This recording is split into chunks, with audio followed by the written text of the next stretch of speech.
Trump को भी पता है कि इस डील का सबसे बड़ा दुश्मन ईरान नहीं बल्कि इजराइल है, इसलिए ट्रंप धमकाते रहे हैं। ट्रंप चेतावनी दे रहे हैं कि अगर इजराइल ने अपनी जिद नहीं छोड़ी तो अमेरिका उसका साथ छोड़ देगा, और अगर अमेरिका पीछे हट गया तो इजराइल कहीं का नहीं रहेगा।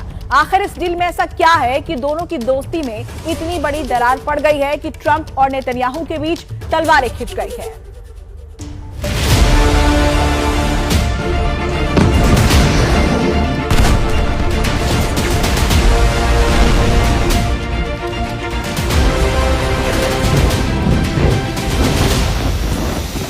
अमेरिका ईरान के बीच युद्ध की सबसे बड़ी वजह बेंजामिन नेतन्याहू ही थी।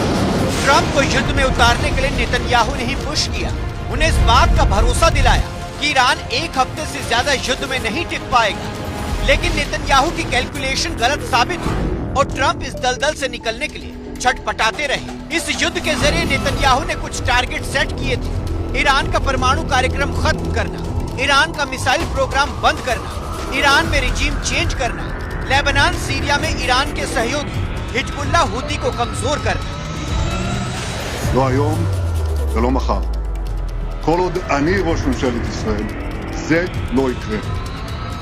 עכשיו אני שומע אנשים שואלים, מה השגנו? ואני עונה להם.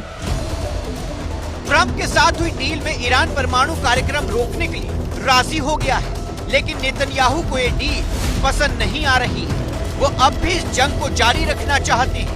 इजराइल को डील में कई खामियां नजर आ रही हैं।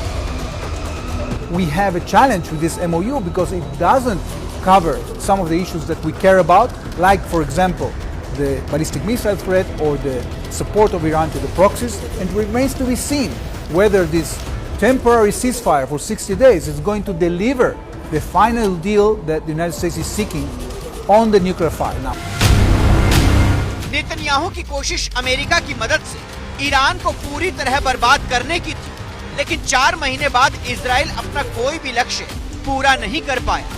ईरान में रिजीम चेंज नहीं हो पाई।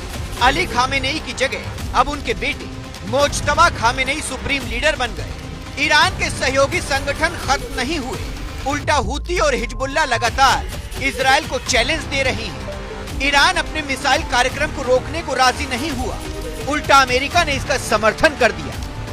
You said at the press conference, you said you don't mind Iran having ballistic missiles. Can you elaborate on that? I want to make sure we understand your position. No, I'm saying that if other countries have them, it's a little bit unfair for them not to have some.